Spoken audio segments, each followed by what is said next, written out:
Hello, everybody, and welcome to episode 22 of the Slow Smoke Pigskin podcast. I'm still Aaron. Up, maybe over there, depending. I think it's over here. Okay, maybe over there. Yeah, there you go. Mr. Andrew Peterson, a.k.a. What's up, everybody? Baker Mayfield Doppelganger. And for me, it's down there is Mr. Steven Jackson, who we are going to get to meet today. But before we do, don't forget to like and subscribe, people. See? Lily said click the button. Don't forget to click the buttons. All right. Thanks, Lily. So, Thanks, first thing to talk about, a little bit of league news, just because this podcast is supposed to be about our league. We had another trade. Of course, it's... what did I miss? I was busy looking. Steve is eating a burrito right now. A quesadilla? I don't know. Well, he knows that we're going to talk about other stuff for a minute, so he's taking the chance to eat. All right. Because he's watched the podcast. Thank you. He's watched every episode the past 3 days, but he's watched. All right, so trade. I sent away Tony Pollard and a 2025 second. I received Jaden Reed and a 2025 third from Adrian, who was on a couple episodes ago. So, complain to me, Drew. And there's no complaints. Like I think they're both needs for each team, and I mean the 2025 second and 2025 third. Like at this point, like it's who knows what that's actually going to be. I think Adrian actually had an extra pick in that. I can't remember. Here's the deal. Like he said on this podcast that he liked running backs. I had some extra RB2s. I wanted a young wide receiver. And I originally sent the offer, just Reed for Pollard straight up. He was like, I need something to, up the ante a little bit. I was like, all right, we can do a pick swap to move up around. Yeah. And thought it worked out. Yeah, no, it's a solid trade, I guess, if you want to. Like, it's fair. Cool. It's fair. Right. Everybody wants it. It's fine. I'm okay with it. NFL news. Justin Jefferson, boy, got paid. The highest paid per year for a non-quarterback in NFL history at this point. 4 years, $140 million with $110 guaranteed. As the Justin Jefferson dynasty owner, this made me very happy because I was kind of worried about what might happen. He's getting a rookie quarterback or Sam Darnold, but at least he's not going anywhere for a while. It solidifies him. It's nice. And it sets the tone for the rest of the receivers that need paydays. So we'll see. There's a few out there that still need to get paid. Yeah, like CeeDee Lamb. Yeah. Well, we're not going to talk about the Cowboys. It's okay. Well, I was going to mention that CeeDee Lamb's skipping minicamp because he's mad that he doesn't have a deal, as well as Brandon Ayuk is skipping minicamp because he also wants a deal. Yeah. On happier news, CMC also got an extension for 2 years and $38 million more. It's only 8 more guaranteed. Apparently, when you look at the details of the contract, the 49ers still have a decent out in 2 years. But, I mean, it just shows some commitment to CMC. He may retire a 49er. That sounds like that's what's going to happen. I mean, the 49ers are a well-run organization. I think George Lynch is a really good GM. So minus that whole Ayuk situation. But, yeah, they're a great organization. They're good to everybody but him. I mean, why wouldn't you want to extend CMC? Like, come on. But they also did sign Logan Thomas. He's like 33 years old and a former quarterback, but now they got another tight end to back up Kittle, I guess. That's a solid red zone option. Yeah, see, there you go. He's the Jordan Reed of our time. Did you say George Lynch or Merrill Lynch? I think they're both wrong. George Lynch. Isn't George Lynch John. I did say George. I was thinking about George Kittle because of Logan Thomas. Thank you. Good call. My bad. Okay. So, yep. All right, man. And this is what happens when we have Steve, is that I will immediately get called out for any mistake. Yes. I will too. Don't worry. He just admitted to making mistakes, by the way. Everybody. Wow. Yeah. I didn't know that was a thing for Steve. Me either. Former first round pick of the Patriots, N'Keal Harry, is being transitioned from wide receiver to tight end by the Vikings. Now, this is only This means nothing to anybody, by the way. The only reason it's still interesting to me is because of Hawkinson's injury. So Steve cares because he's got Hawk. No? No. What? No. Go on. No. Finish your storyline. Oh, I was going to say, because they've got Hawkinson with an injury, they just signed Tunyon, and now they're looking at putting another guy in tight end. So that was why it's all interesting to me with the Vikings situation. Go, Steve. No. But I did want to point out that it reminded me something about my avoiding Drake May pick. So I have more on that later. But don't worry. We'll talk about your draft in a little bit. We'll get into it. You heard our opinion, and you get to defend yourself. Yep. Okay. Last piece of news is correction from last episode. Xavier Legette is in fact from South Carolina. Correct. So. And it was Brian Thomas Jr. It was Brian Thomas Jr. That was who said, "Oh, how far do you guys feel like you've come to this point?" And they're like, "We came from New Orleans." All the way from New Orleans. Yep, that's the IQ over there. Great. All right, so we're here today to talk about Steve, who is tying flies as we discuss. Apparently, multitasking, the king of multitasking. So in this league, I guess you gotta do. Steve started with 20 auto-drafted IDPs. I went and checked because I thought it was 19, but I thought it was 19 as well. Yeah, no, I counted. It was actually 20. Yeah, it was 20. He is 39. He released 19 and kept one. Look, listen.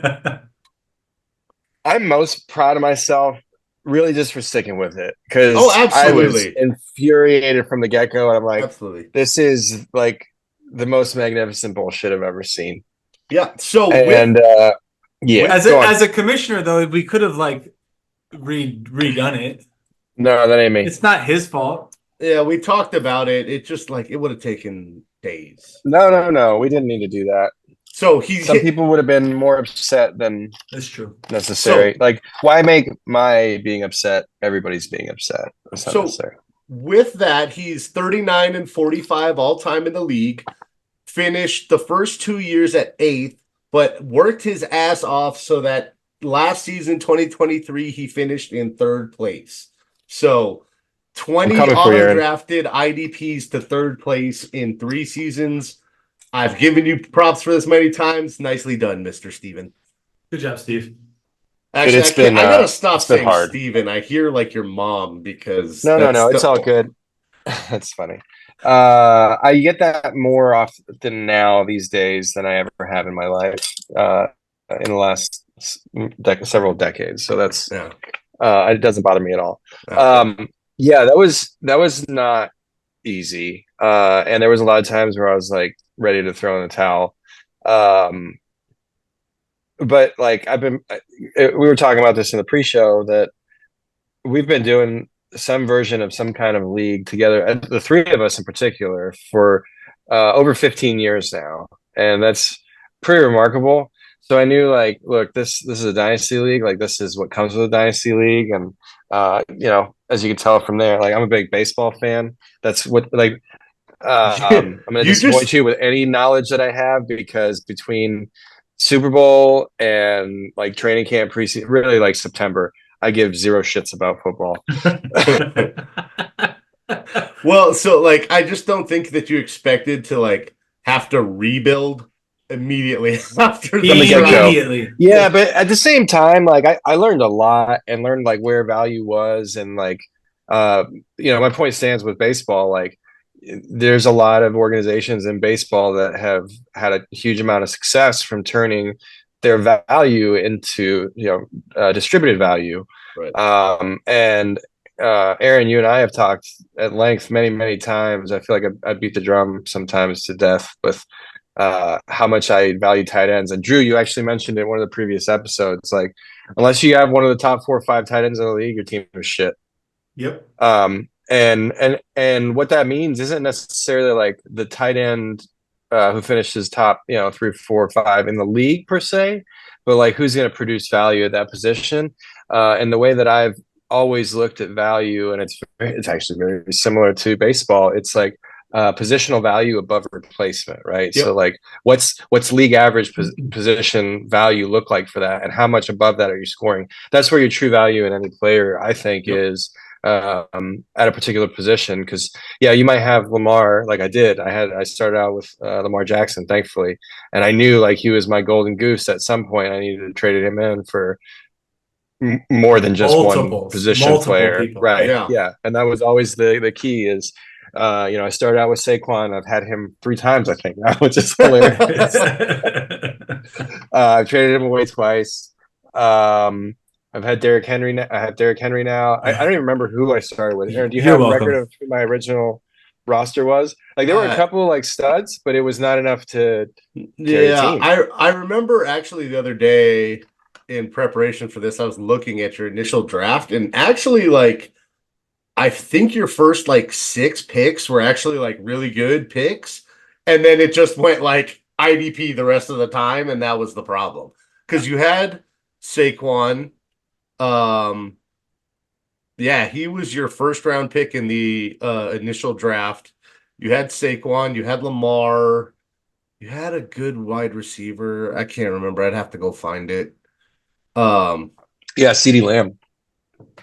Did you have CD originally? Yeah. Oh, he got traded to. Oh, he must have been part of the Saquon, it was a Saquon deal. Trade, and then I traded Saquon for AJ Brown because at the time, it was he who shall not be named. He was a Eagles fan. Vernon, the guy who stole the trophy. God, like let's talk about it. Let's dox his ass. Let's go. No. Anyway, so he was a Eagles fan, so I traded him CeeDee Lamb for AJ Brown because I acquired AJ Brown. I have AJ Brown now too, which is great. At some point. So like, I'm actually super proud of my roster. I don't know how I turned chicken shit into chicken salad. You sure did. It's been pretty remarkable to literally like to have to cut IDPs just to field the team, just have a kicker, just to have like that was a defense, special teams for that matter. Yeah, that was the crazy part. Is like, so I pulled it up now, and like literally, I don't even think Autodraft filled out your roster. Yeah, I don't think it did either. You should be the poster child for sleeper. It gave you a kicker and a defense. It did not fill your flex spots. Yeah. So anyway, so I stuck with it, and I knew like I'd had to grind it out, and thankfully, not everybody was a dick about it. I'll admit, like I probably caught like a little bit of leeway in my trade offerings up front, with sympathy, and that's reasonable. Like if you've got, and there were some guys, I can't remember who came out of the draft like just disgustingly rich, and I was like, guy, come on, I don't even remember who it was, but who started out with Cooper Kupp? That guy that we were talking about. So he had like a spoil riches from the get-go out of the draft, and it was pretty evident that he was going to be the strongest team in the league. That's why he won the first year. Yep. Right. So that's who I started targeting, just as a matter of strategy. Like it's funny that we're sharing all this now, like open kimono style. But I started like just targeting the best teams and seeing like what they wanted, because and going back to baseball, like I can lose with somebody or without somebody. So I'm willing to part with anybody at this point, provided I get the right return. Yeah, makes sense. So, and I have not explored this much, but Drew, actually, you brought up the whole draft picks value proposition, and how that guy who's like 3rd or 4th in our league did not move post draft. So I find it interesting, like that the picks were kind of null value for now. I don't know if they've haven't been appropriately scored and adjusted right, or it depends. Like I don't know if he got worse or better necessarily. Like, well, he obviously went out and got the picks he got the players that he thought had of equal or more value than the picks he would have had. That he would have had, and that's just for this season. Like, well, so like minus dynasty nerds. Yeah. Go ahead. But like part of it is like, if you look at, part of the reason I was very happy about my draft was that the players I got were more valuable than the picks at the spots they were. So my value went up a little bit after the draft because I got good value on those picks. But that's the gamble with picks is that. And by the way, right now, you're just cashing your chips in on house money at that point too. Like, do you want somebody now? Like, maybe somebody doesn't want to make many moves with their team, and they're just and at the moment it's perceived value, right? These guys haven't played yet, so this is what somebody thinks. Yeah, but I mean that's arguable for even your seasoned veterans too. Yeah, absolutely. Like Aaron Rodgers. Yeah, pulling a Vinny Testaverde is. Example. Injury plays a huge part in football that you don't. That's the unknown. Yeah. That's the unknown. Like you don't. You can. Yeah, but you can say you I mean, it's the best wild, team man. ever. I've watched college and professional sports like to a probably disturbingly like deep degree of detail over the last couple of decades. But it's not like the quantity; it's just like how much nuance I try to look at.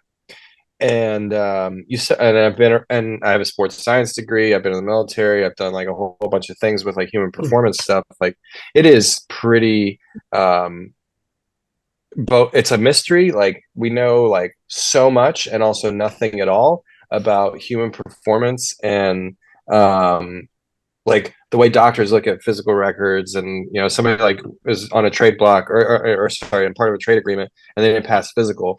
Well, that's like a real deal that like doctors like know exactly like what the key is for if you do this thing or if you don't do this thing, then your result is going to be this injury or not this injury. And it's X times more likely. And it's like scary how accurate that is. Also, it's completely false. Like it's like, no. Like he spent 5 minutes telling us how amazing it is and then said it's completely wrong. No, it is. He's 100% accurate because you can't predict medicine. Right. Like you're like, hey, this person has every variable that we know of within our team that they're likely, to an 80%, 90% degree to experience this particular injury or this level of decline or anything like that. Like the way that I do have to mention my son said this morning, my son Lucas said, he's like, dude, I hate the Chiefs. And I'm like, why? 12 years old. Hate the Chiefs. I'm like, they're only good for 2 reasons. And I'm like, why is that? And he's like, 1, Taylor Swift. I'm like, what are you talking about? He's like, they're just making money because all these non-NFL fans are interested in the NFL now. So like they're giving her everything she wants to make sure that everybody's on the tee. And number 2, he's like, they make money for everybody else because they're just the belle of the ball. Like he says this at 12 years old. He's like, why does Patrick Mahomes not get hit? It's the I new feel like generation Lucas and I can Tom have Brady. Dude. Anyway, no. It's the conspiracy theory. Like, yeah, and that's funny. That's all you conspiracy people. No, it's not a conspiracy, dude. It's straight money. It's straight economics. It's funny straight economics. 12 years old. 12 years old. He understands that. Billions of dollars, and you don't think that they don't have every like hot shit, like PhD resident who like is top of his class, and they're like, here you go, here's $200K a year to do your internship and your residency with us, and you don't have to do shit other than be the best at diagnosing charts and medicine in people's bodies. Like if I'm a doctor, yeah, you can make $500,000, $600,000, $700,000, $800,000 a year, but then you got to pay for your insurance, your staff, all this other bullshit. If they're just paying you like a straight $250K a year, you're like, yeah, this is great. You get free tickets to every NFL game. Like, yeah. But those are the guys that are responsible for assessing our trades and what happens and doesn't happen. And like, it's the same thing I've said to you for years now. And like in the background, dudes are like, they're like, oh no, this guy's like inactive this week. Inactive. Like there ain't shit wrong with him, and they're just waiting to trade him. Or conversely, like they're like, oh yeah, trade rumors. He's on IR. It happens all the time. Why? Like just pay close attention to that the medical record stuff and how that gets manipulated. They know exactly what's going on with everybody. Okay. So we never asked you your name and your age and where you're from, Steve. And you mentioned you have a child. We were gonna ask what's your family and like. Thanks. I told you I was gonna jump the gun on things. I'm gonna take another bite of my burrito now that we're this far. Okay. So his name is Steve. He's my age. He lives in North Carolina now. On the East Coast, yeah, North Carolina. Okay, so he's another one where like you can send him trade offers early in the morning. Him and Adrian now are the two early birds. Yeah. Mm-hmm. Well, the only thing is, I don't think there's anybody in Alaska anymore, right? Oh, yeah, there is. Neil's still there. Okay. Good. If you've been watching the podcast, you would know. So Neil is still there. I just couldn't remember. And well, the thing is we've got multiple, like Drew works nights, Josh does shift work. So we've got some people who are up at night. This is true. Eddie, I don't even know what hours he's a nocturnist. It's okay. He's weird because sometimes he'll text me at 2 a.m. and then he'll text me at 6 a.m. and I'm like, did you just get up or are you still away? I don't even know. I don't keep in touch with anybody anymore, man. Yeah. All right. So I haven't been on Facebook in 10 plus years. So I've known Steve since high school, long time. He mentioned we started. Steve is actually the one who got me into fantasy football in 2008-9 timeframe.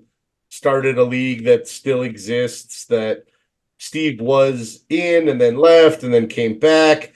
His wife is in and I don't think there was actually a year I ever left. I'm pretty sure you didn't play for I think it's gone down to the 11th hour multiple times. If there was 1 year that I don't think he's ever left. It was probably 16. No. I don't think I've ever Every year it was like, Steve's not going to play. Then all of a sudden, Steve is still there. Oh, no, I think Steve's going to be out this year. Nope, Steve's still there. So here's the thing, guys. Like, so I was in the military and I made like a conscious decision, like circa 2014 to like stop hating what I was doing in the military and like do what I wanted to do. And I took that jump and like my life was consumed with everything. So like, there were like periods where I was like on the road for like 6-8 weeks straight and not in the same time zone for more than 3 days. Yeah. And it was a lot. So trying to keep up with fantasy, like makes low total priority sense to fit in. It's okay. You could just pull a Heather. He has been notorious for the auto draft and let it ride. Don't get me started on Heather. Oh no, her draft. Look, honestly, like if you just draft straight ADP, you're not going to do bad. No, unless the IDP is weighted disproportionately. Fair, but if you draft at ADP, so there's like I think we were talking about this before the podcast. Matthew Berry has a saying that you can't win your league at the draft, but you can lose it. But Heather manages to somehow win her league, the league every year. Oh, no, that's not completely true. She does not trade. She refuses to trade. But what's up, buddy? What's up, dude? Hey, Lucas. I should hear you in a second. Hang on. It should switch back. Should. I don't know what to tell you. Switch. There you go. Okay. What's up, Lucas? All right, you're on a podcast. There you go. See you later. Good night, bye. Last day of school. I see where you get your hair from. Oh. Yeah. There's a question. What's up? What's up? Can I join the fantasy league? Maybe eventually. We can find one. Skylar wants to play too. We can start a family league. We can get one. We can do a standby for next year's dynasty. Let's see how the current crop goes. Yeah. I'm hoping we're not replacing any more managers, but if you want to play, if they survive the red wedding, we'll get you a league. If you're interested, we'll get you a league, buddy. You know, what did you tell me about the Chiefs today? You can explain that. No, you said is just bringing all the. You're not a Swiftie? No. Taylor Swift and Patrick Mahomes make the Chiefs win. Yeah, fair enough. Bye, bud. Bye. He's not wrong. Oh, so back to your wife. So Heather, like she auto drafts a fantastic team. Then every waiver pickup she's ever made somehow works. Every single one. But except for trades with you. she traded. That. No. Heather traded with. She did it one time. Got burned. She'll never do it again. It didn't work out. By the way, she doesn't say that it was an uneven trade. To clarify, it was a completely fair trade. After we traded, the player I sent her got hurt. And so she blamed me for that. And so she never wanted to do it again.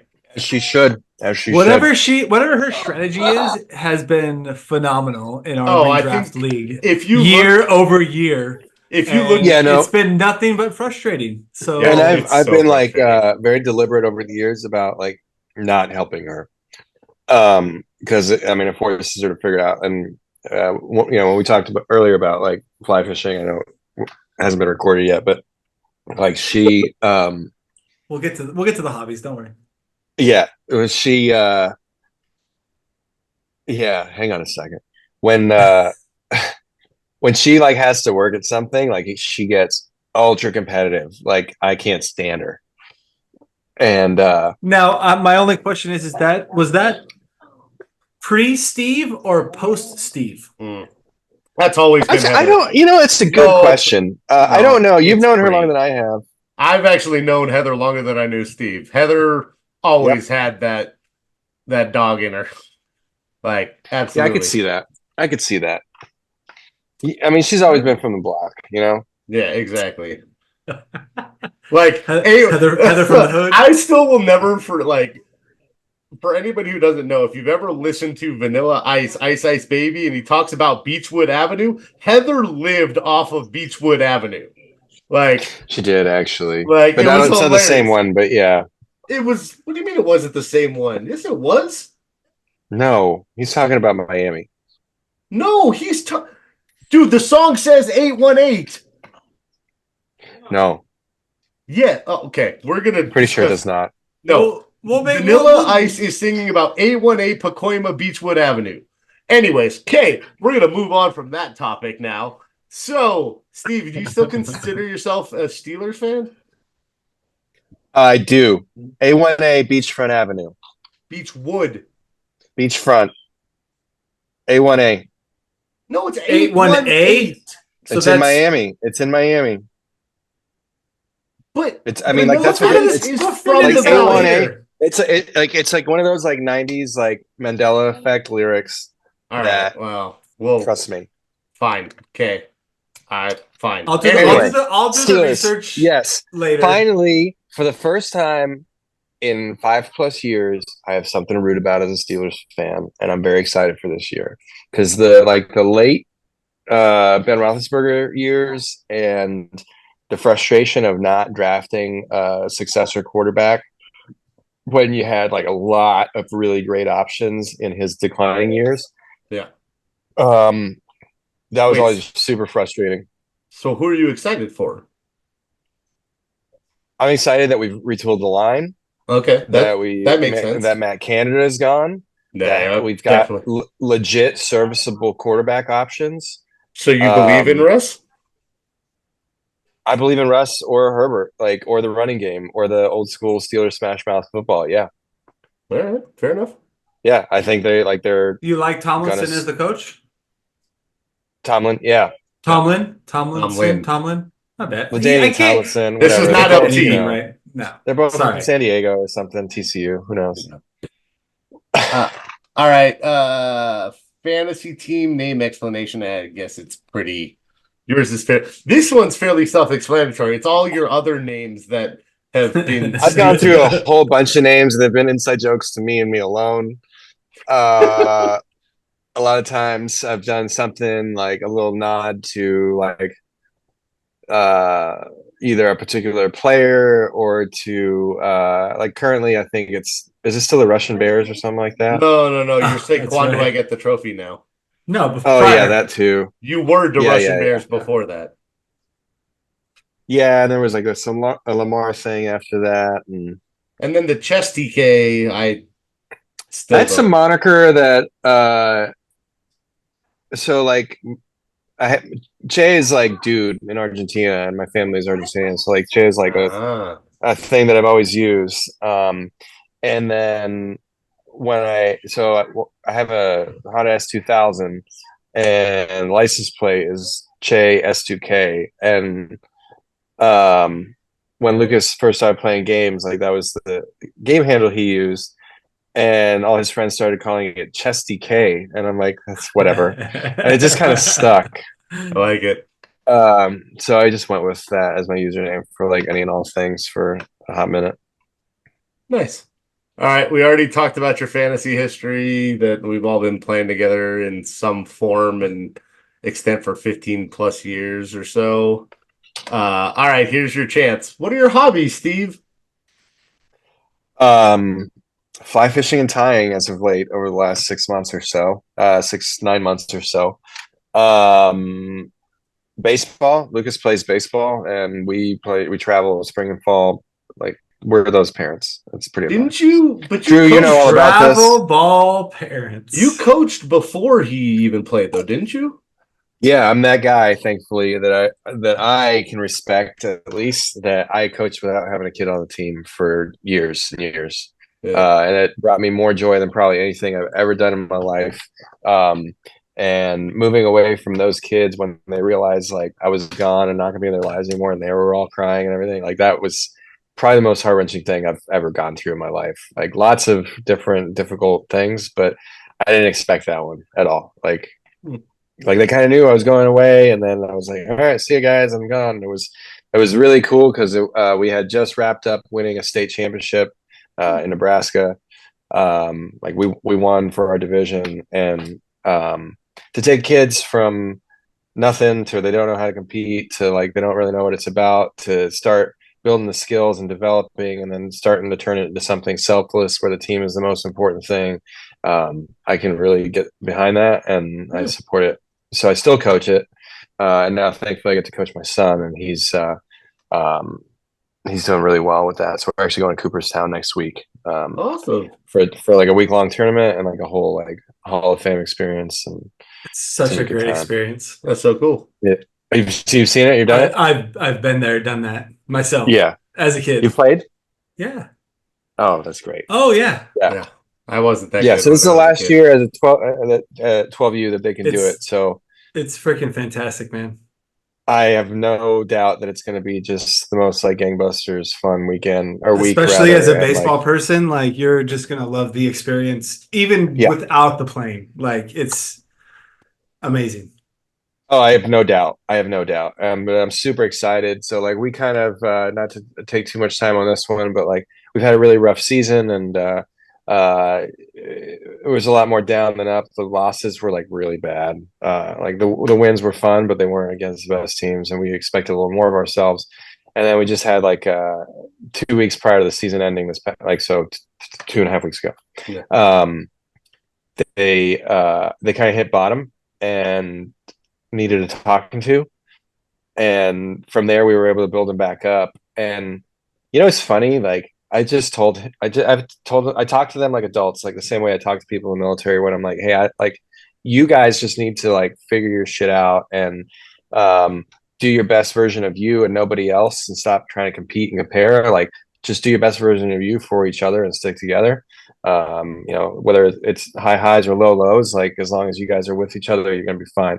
And from that moment on, like we went and we tied against like a top 20 ranked team in the country. And then we went into our tournament last week. Started out like as the 6th seed. There were like 13 teams in our tournament. Started out as the 6th seed going into bracket play, so we were at the bottom of the gold bracket. And we had to beat the 3 seed, the 2 seed, and the 1 seed. And it was a state championship tournament, so that there was a little more volume there than usual. So state tournament or state championship tournament weekend, and finally got our first tournament victory of the spring season. So peaking at the right time to go into Cooperstown, and awesome. I'm so excited for them to be in that headspace. Sorry, that was a long-winded way of saying. You're all good. Like they're riding that going into Cooperstown, and that pumps me up so much for this like lifelong event that they're gonna. So right now it's fly fishing and baseball. I don't think I've known a person in my life who has had more variety of hobbies at some point that they get so into that they like is the definition of their life for like 2 years and then they never do it again. Like I Yeah. remember when Steve was the mountain biker. I remember when your S2K was live. Or S2000 Motorcycles.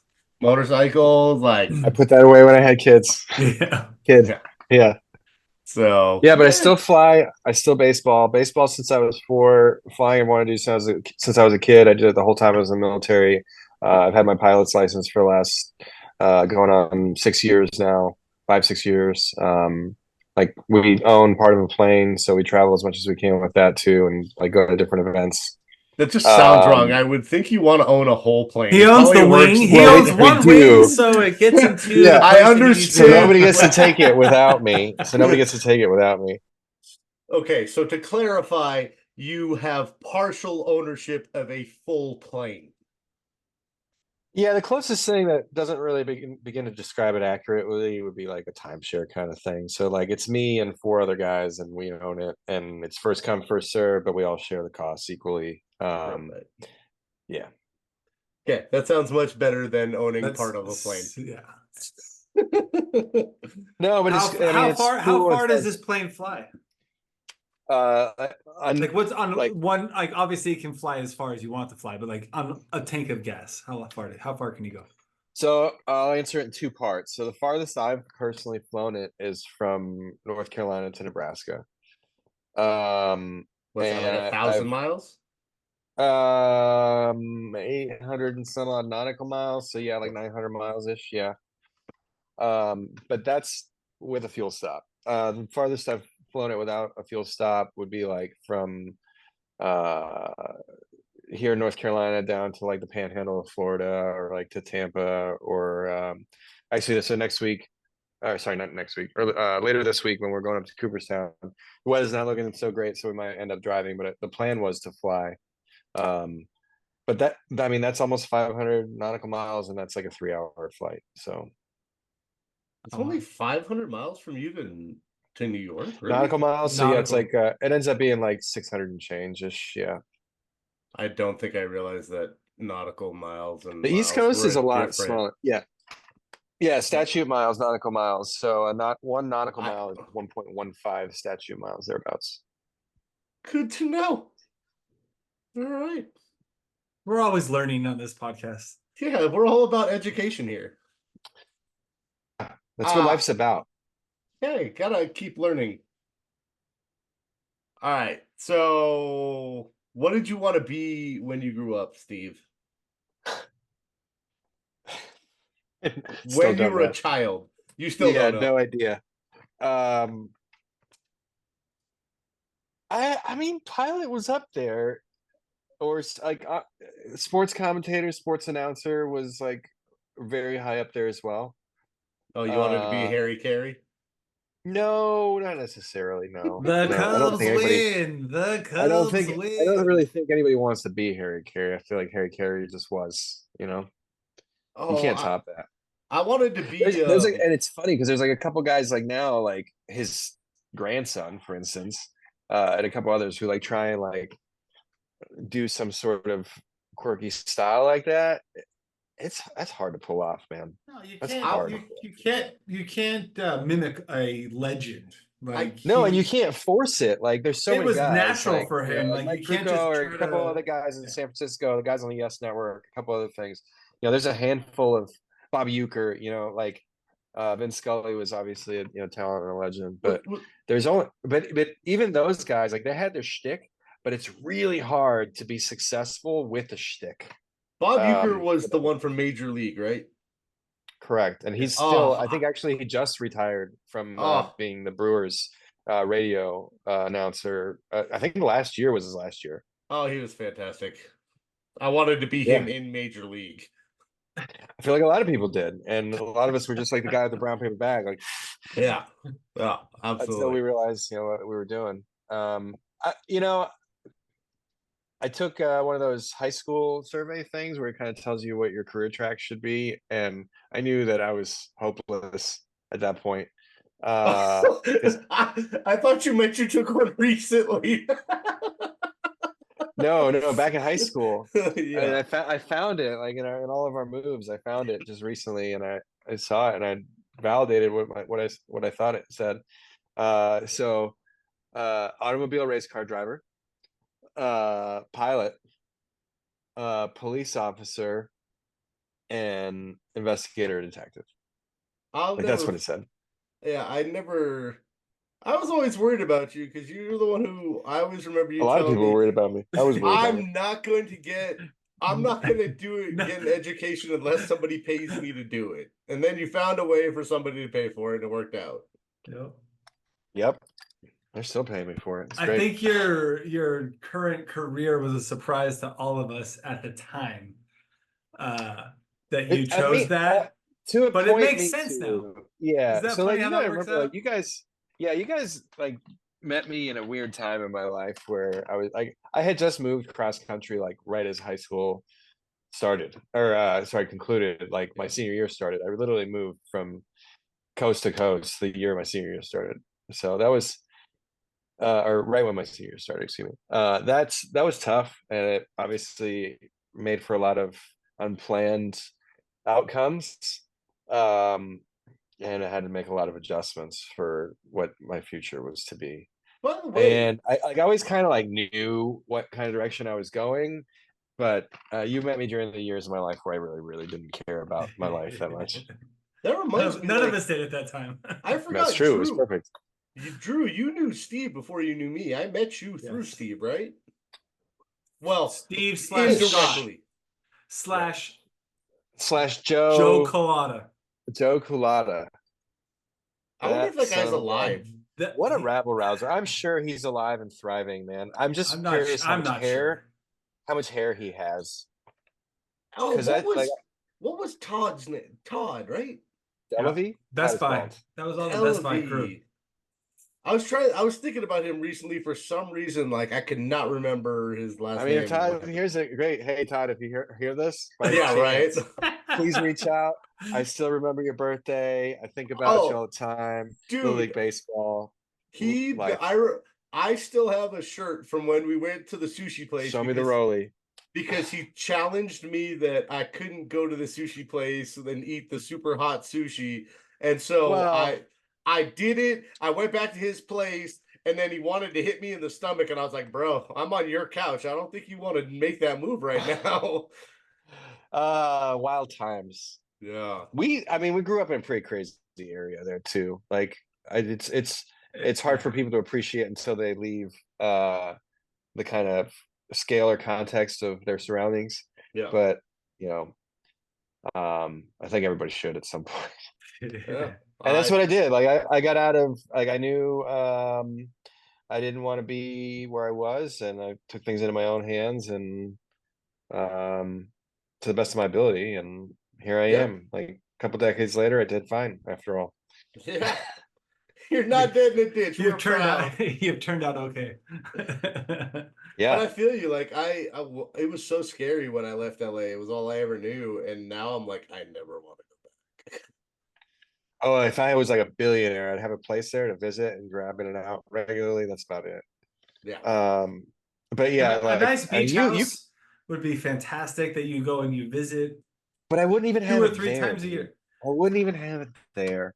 There's no point. Like the beaches aren't even nice. Everybody knows that. Yeah. Show me one nice beach in Southern California. I'll show you. The ones with the shark attack last week. I don't know. San Diego. I'll find one. But they're not nice. I'll find something that is. The Pacific is not for swimming in. Nonetheless, honestly, no, but it's not about swimming. It's not about there. Going into the beach, into the ocean. It's just about the waves. That's the most California thing. All right, are we? You're welcome. We've gone so far from fantasy football. This is what I do. It's not about fantasy football. It's about Steve. Oh yeah, we're about Steve. Right. All right. Okay. So I've come up with a couple of questions myself. But, all right. Shoot, Drew, go for it. Hobby that you haven't mentioned that I know, and it might not just be a hobby. It might just be like a way of life at this point in time. But like we've done it together ourselves. Like you like to cook. I do. You like to do stuff like. Heather has told me before she wants him to open a restaurant. So yeah, like I've had that for multiple people. I think if Drew and I were to do it, it would probably work out. But I would never do it alone, and I would never do it with anybody I don't trust. So Let's do it. okay. All right. Okay, So Drew, what's your all you favorite? have to do is now convince Brittany to move to North Carolina. Brittany would do that in a heartbeat. I guarantee you. All right. Yes, she would. Anyway, so what we're at. All right, I'll work on that one for you, Drew. All right, Heather, I need you to we convince. can work on that at a later date. That's okay. Right. Wait, is Heather As just part- like lurking in the corner? Probably. She's in bed. I'm telling you, as part of the shadow government, we That's do right this. over there. So, what, like, if you could cook, what do you like? What's your favorite thing to cook at home? Oh, at home, just routinely. Like, well, yeah, like if you All right, I'm gonna your go-to. go. What's your This is a go-to? little bit of cop out, but I'll do a like. Ideally, I have things on hand for a charcuterie board, but I That's not default cooking. to But hold Asian on, something. that's It's preparation. Is that store-bought or is that home? No, I've gotten into doing a lot Exactly. of my own stuff, and I bought a slicer, and everything. Like I've cured my own meats, and I've not been brave enough to try making my own cheeses, but I don't think I need to. I feel like making cheese is easier than There's a lot of making like curing meats, isn't it? It's not. It's No. way more dangerous, actually. Okay. Yeah. My bad. Yeah, pretty much meat, once you lose enough water in it, like it's safe forever. All right. And you use Almost curing forever. those Almost forever. those curing salts and nitrates and things. Like as long as the molds are not green or red, you're good. Yeah. The white Cool. stuff's great. Can we clip that forever? I want a clip of Steve just saying the white stuff's great. All right. White is right. That's all I heard. Oh, good God. Drew took him in another direction. They might edit that out on YouTube. I don't know. Yeah, But we need to cut that out. okay. So in our current dynasty league, do you have, now that you've played for what, we've been 3 years now? Do you have We're on our fourth year, yeah. Do you have a manager that you're like, when I see him on the schedule, like that's who I want to, I want to beat that person. Like I could lose every other game of the season, but if I beat Aaron or Yeah, I don't count. No, Raph it's very obviously. Am I being too loud? Heather insists I'm being too loud. No, we're fine. You're not too loud. I mean, it's got to be Aaron. No. This question is. Wait, I thought we established this question. Everybody was other than Aaron because everyone always wants to be me. Oh no, but it's definitely Aaron.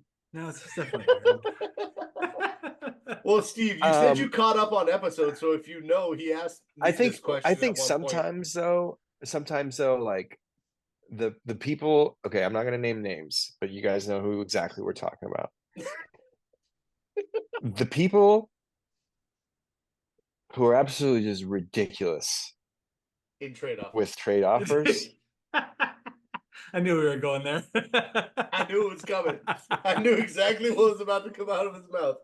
We're trying to talk shit, but we're not offending anybody. So the names will be. But let me tell you something.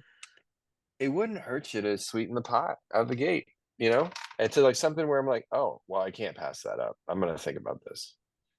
And I think that's a thing that people don't realize with Dynasty. Like, you have to very obviously be giving something away, even if it's not what your trade partner like would benefit from.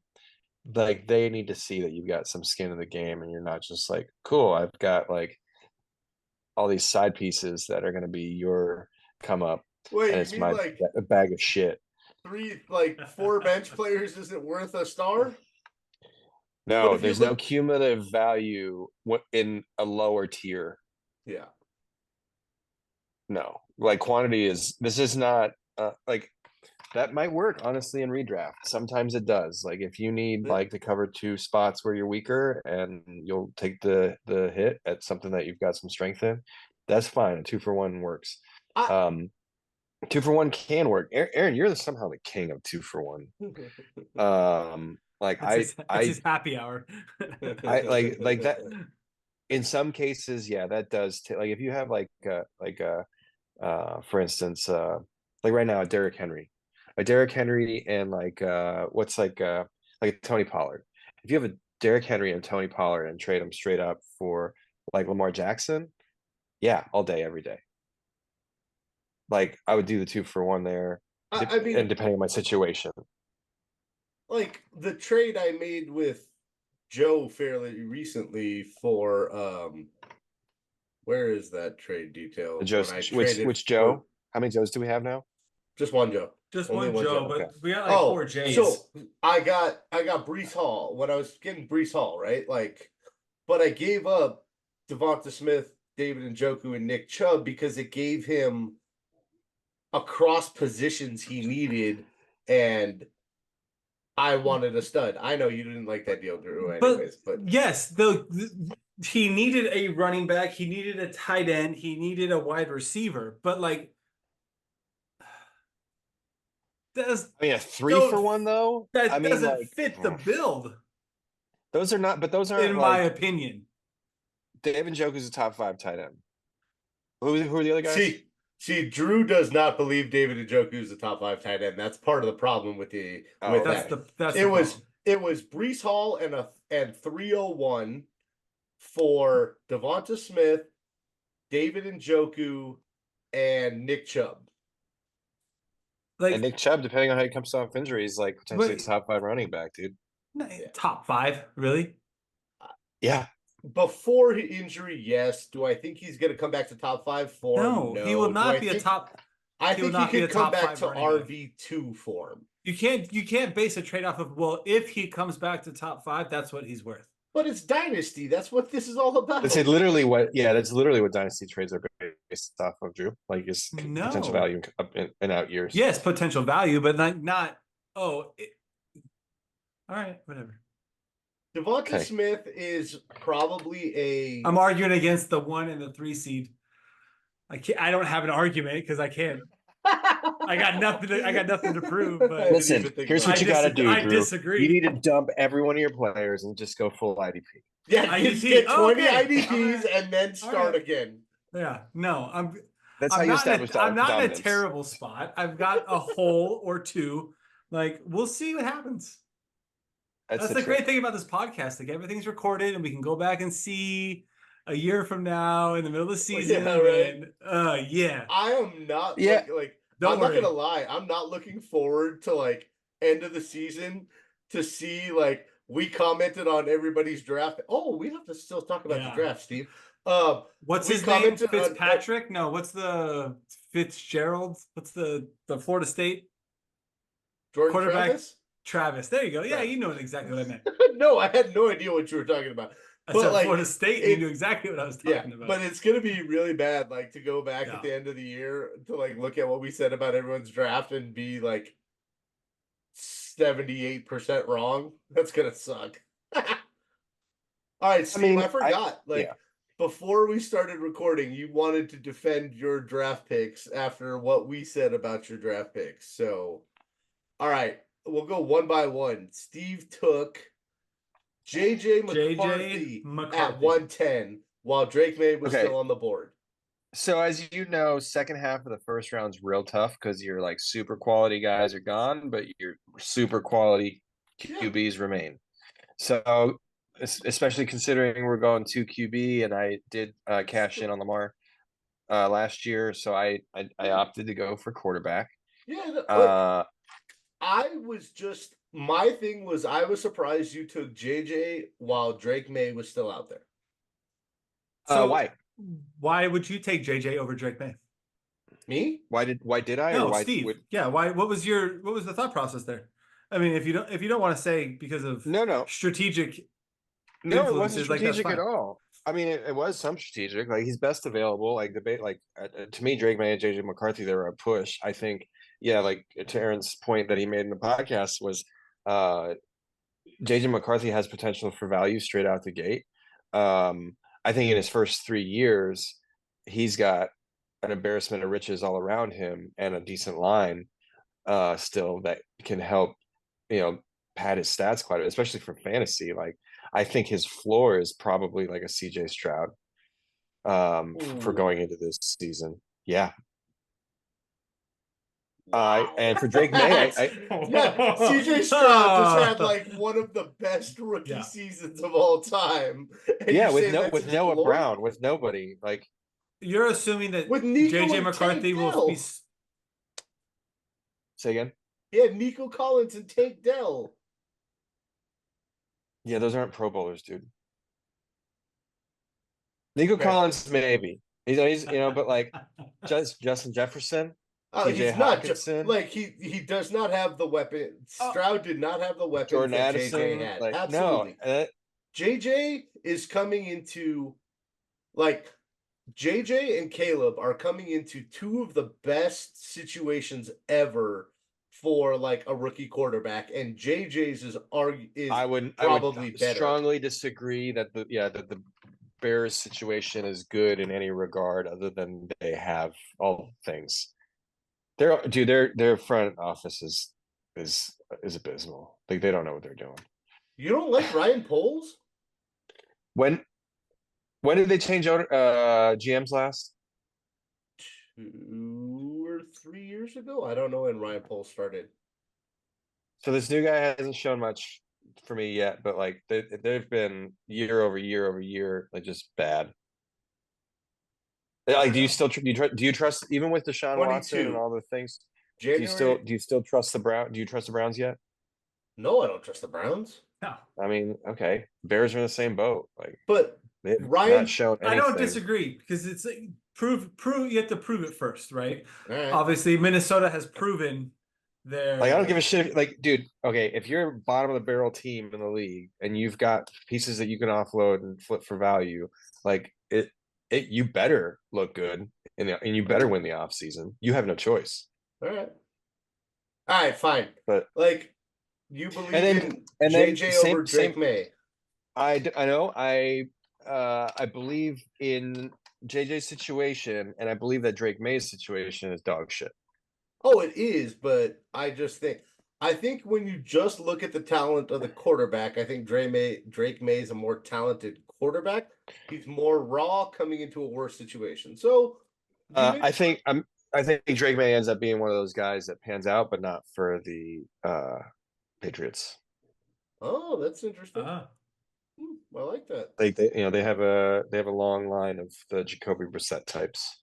All right, 209 Troy Franklin. Honestly, this was filling needs and best available. You thought Troy Franklin was better than Jalen Polk, Ricky Pearsall, and Adonai Mitchell. Let me pull up the picks again, because I looked at who he just told you. I just told you who was available. I know, but I wanted to see what I did where. You took Troy Franklin at 209. Drew took Jalen Polk at 210. Now, obviously, you just talked about your dislike of New England, so I get that one. Ricky Pearsall went at 212. Yeah. To the 49ers. Troy, yeah. Thank you. Got it. I've refreshed my memory now. Okay. So for both Denver players, I think they're coming into a situation again where, like, you've got quality draft talent that is going to get a chance to compete for a starting spot and have value right out of the gate. With Estime, I did the same thing. Like, he might split carries 50-50 with Jameson Williams at this point. Oh, I don't mind at all. Like, that one at 309, at 310, like, I was good with that pick. It was the Troy Franklin at 209. Well, what's the depth chart look like in Denver after Cortland Sutton? Tim Patrick, Marvin Mims. Tim Patrick, who's old man balls and coming off has an ACL. had multiple ACLs. Yeah. Yeah. Okay. All right. It's just odds. I mean, it did the same thing with Isaiah Pacheco in Kansas City, which is like the snipe of the century that it did. So proud. That was a great pick until Janelle ruined it with Puka Nacua. Sure, but comparable. It's that one positions. too. No, it's I different know. positions. Absolutely, yes. different needs. I was so like, mad. At like, that point, everybody's like, "Who the fuck is Puka Nacua?" Right. No, I was so mad when you took Pacheco because, like, I think I picked 2 picks after that, and I had Pacheco on my radar, but you were picking before me, and still remember going, "Dang it, I wanted that pick, Steve." Yeah, I And watch would've almost no college football. I read the shit out of scouting reports and Yeah, exactly. analysis and things like that, and then just look at what fits with the system that they're going into or what the current situation is on the depth chart ahead of them. Like that's just dollars and cents of what the path to play is for anybody. And for a running back or wide receiver, your number of snaps that you're on the field is king for everything. So 410, you took Luis Reese Zamet. Was that So I would just say was that that just was to a say fun pick. you told I remember like right before it was your turn to pick, I sent you a text like, "Oh, you got to make your Pacheco pick or something," and then you took a KC running back. I was like, "Oh, haha, that's a good one, Steve." I think my Pacheco pick is probably going to be the Denver running back that if he pans out this year, then he'll probably be comparable to Pacheco in my eyes, especially going like 2 years from now where he's going to be the ball carrier most of the time. No, this guy, have you watched his tape?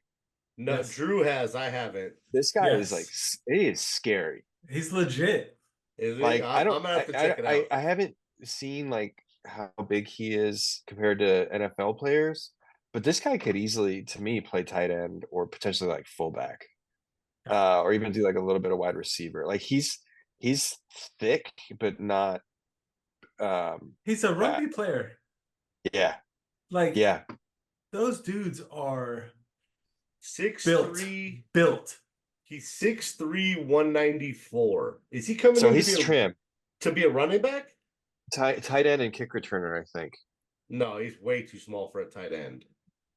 Not necessarily, but I think he's he's not listed. block. I think he's listed running back. I think I can see officially him on the he's slot. listed as a running back, He's gonna be but a he gadget could player. be. He's a Oh, Taysom And Hill. that's Taysom Hill.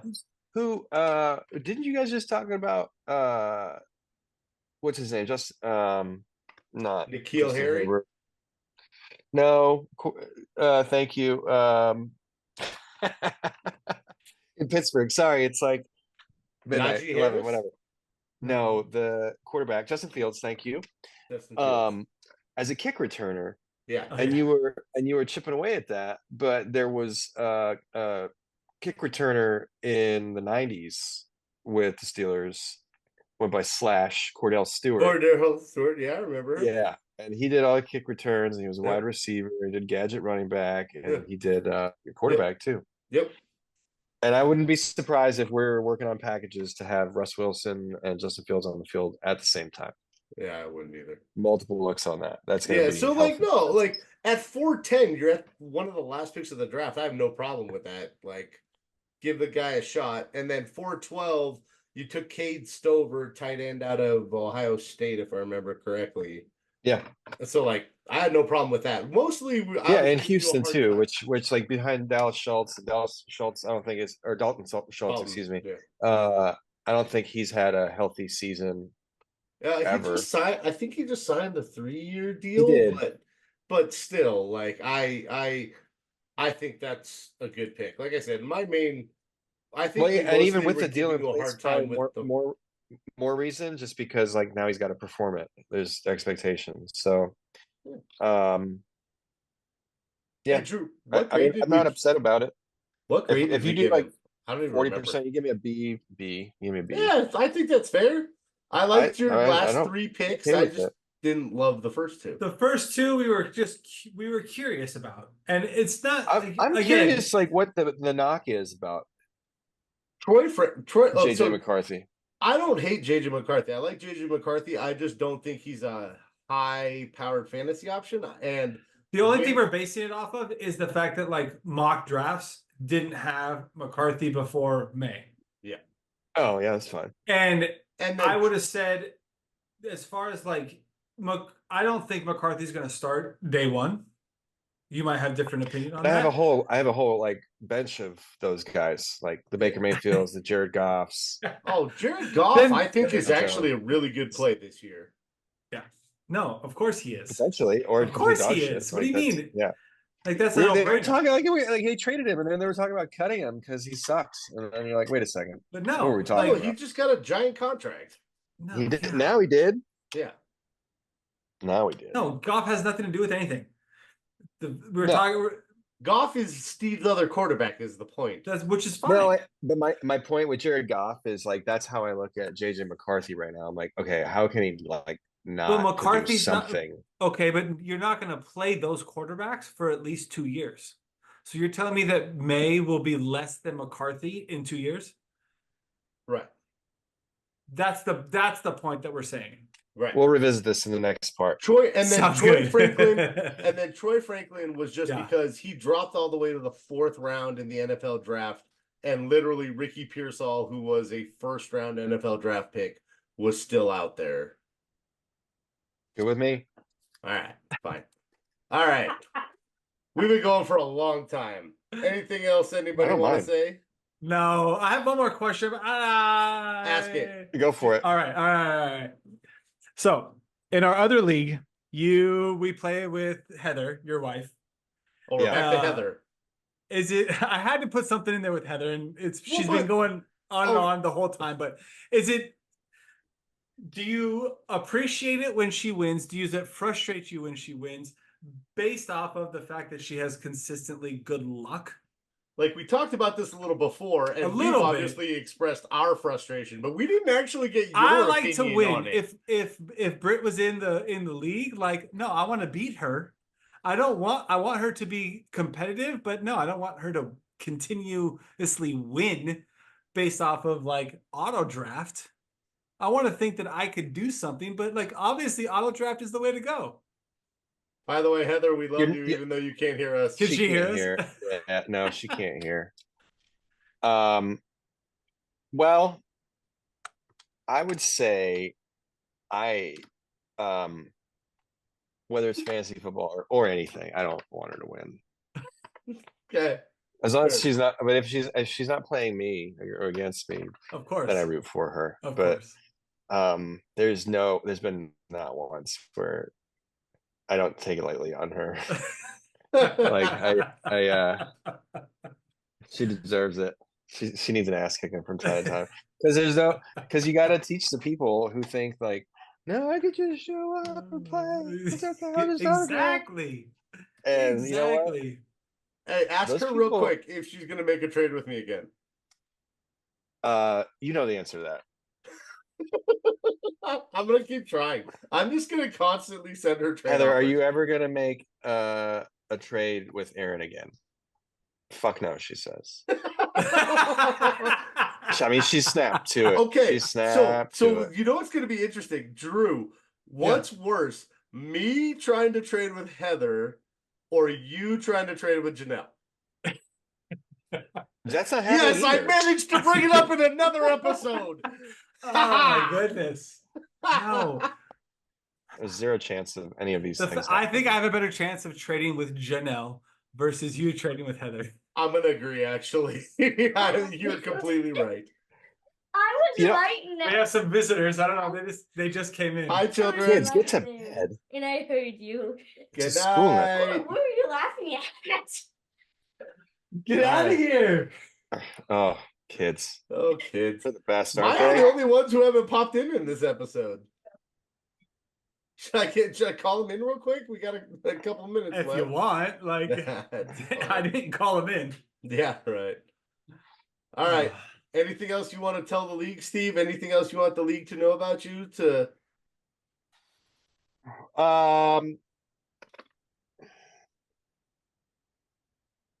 I don't know. No, I probably don't spend enough time on this anymore, but it's been a lot of fun. I really like the dynasty thing a lot. It's been I mean, to be honest, I think you inspired it. I think you talked about wanting to do a dynasty league, and I was like, all right, fine, I'll set one up. Oh, and I'm so glad we did. I was so sick of redraft. Like, one last thing I don't know how much time we got. 4 minutes. 4 minutes. Okay, cool. All right, stop me at 3. I do want to talk about like the state of the NFL as an entertainment product and as a pure sport it's just so bad. Like it's hard. NFL is hard to watch most weeks, I think now. Why? It's just pure pageantry. Like there's no more. Like it's turning into the NBA for me. The Where, NBA like, figured, the there's NBA figured it out. from a marketing Money. perspective, Yeah, yes, marketing. yeah, That's They're making exactly. money but hand over fist. you're right. You're right, but then it goes back to like we're starting to see the beginnings of it too with the NBA, where yeah, they've gotten really really big and really really popular, but like they're for the first time in over 20 years beginning to lose a customer base worldwide. Oh, no, I totally forgot to ask this. Like, did you hear the episode where we talked about your ability to go to Panthers games since you're in a Carolina? No, So do I you didn't know know that was a that thing. apparently it will cost you less money to buy tickets to every Panthers game than it will to pay for all the streaming services you would have to pay for to go to watch the Panthers games? That makes sense. So like I heard they had like a 50-cent ticket game or yeah, a 50-cent ticket game I'll last let you year. know. I don't know many people that go to their games anymore. Even the fans, like it's bad. Exactly. It's bad. All right, guys. Thank you. This has been fun. I appreciate it. I can't wait to Thank do it you, Steve. again. Sorry You it's so popped late. my I appreciate no, you. you popped my podcast cherry, which I was saving for somebody else, but Yeah, but you've known us for a yeah, long time I'll remember this forever. and we're close, so it's I all hope we good. were gentle. Yeah, I hope it was not very too loving. gentle. No, and we'll get deeper and rougher next time. Nice. All right, boys. I'm glad that will be the next time. Thank you. Cheers. Drew, where's your drink? Oh, it's already empty, probably. Oh, empty. Steve left. All right. Later. See ya. Bye.